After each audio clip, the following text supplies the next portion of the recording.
The Silent Neighbor, Milwaukee, May 27, 1991, 2 months before Jeffrey Dahmer's arrest.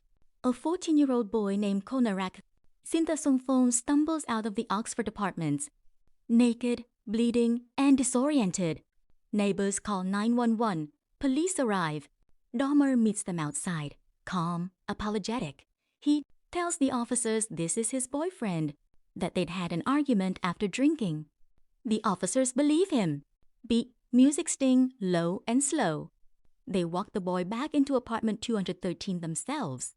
29 minutes later, Konarak was dead. His body would become one of 17 investigators later found in that same apartment. Title card: The Silent Neighbor Part 2, 17 Names. Segment 1, The Pattern, 0:45 to 2 o'clock.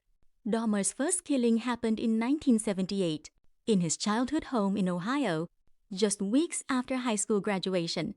He was 18. He picked up a hitchhiker, brought him home, and killed him when the young man tried to leave. For 9 years afterward, Dahmer didn't kill again, but something in him never stopped circling the idea. By the time he moved to Milwaukee in the late 1980s, the pattern had returned, and it escalated fast. He targeted young men, many of them Black and Asian, many from Milwaukee's gay bars and clubs, men whose disappearances, investigators later admitted, drew far less urgency from police than they should have. He offered money for photos, drinks laced with sedatives, a promise of nothing more than company. By the time any of his victims understood what was happening, it was already too late to leave. Segment 2, The Night They Gave Him Back, 2 o'clock to 3:15. The Konarak Sinthasomphone case remains the most damning single failure in the entire investigation. A neighbor, Glenda Cleveland, had called 911 herself that night, telling dispatchers a young boy was outside, naked, clearly in danger. She was told police were handling it. What she didn't know, what almost no one knew until Dahmer's arrest 2 months later, was that officers checked Dahmer's ID, accepted his explanation without verifying the boy's age or identity, and left him alone with the very man who had drugged him. Konarak Sinthasomphone was already a victim once before that year. Dahmer had drugged and assaulted him weeks earlier. Then Dahmer was out on probation for a separate case involving another young boy at the time. None of that came up on the street that night. Beat, silence, then a single low tone.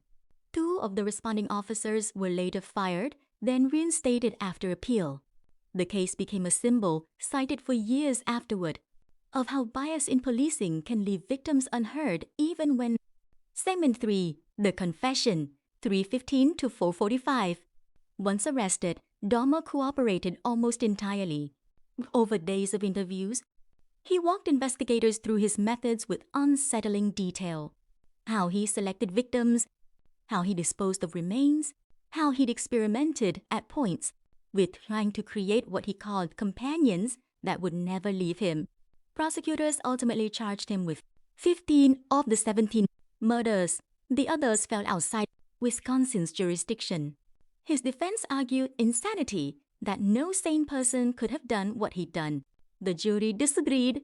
In February 1992, Dahmer was found guilty and sane on all counts, and sentenced to 15 consecutive life terms, effectively 957 years. At sentencing, Dahmer spoke directly to the families in the courtroom. He said he understood if they could never forgive him. He said he wanted his execution. The death penalty wasn't available in Wisconsin, but he asked for it anyway, calling his own life something that should end. Segment 4, The Ending, 4:45 to 6 o'clock. Dahmer got a version of what he asked for, just not the way he expected. In November 1994, less than 3 years into his sentence, another inmate at Wisconsin's Columbia Correctional Institution beat Dahmer to death with a metal bar during a work assignment the two had been left alone to complete. He was 34. The families of his victims were divided on how to feel.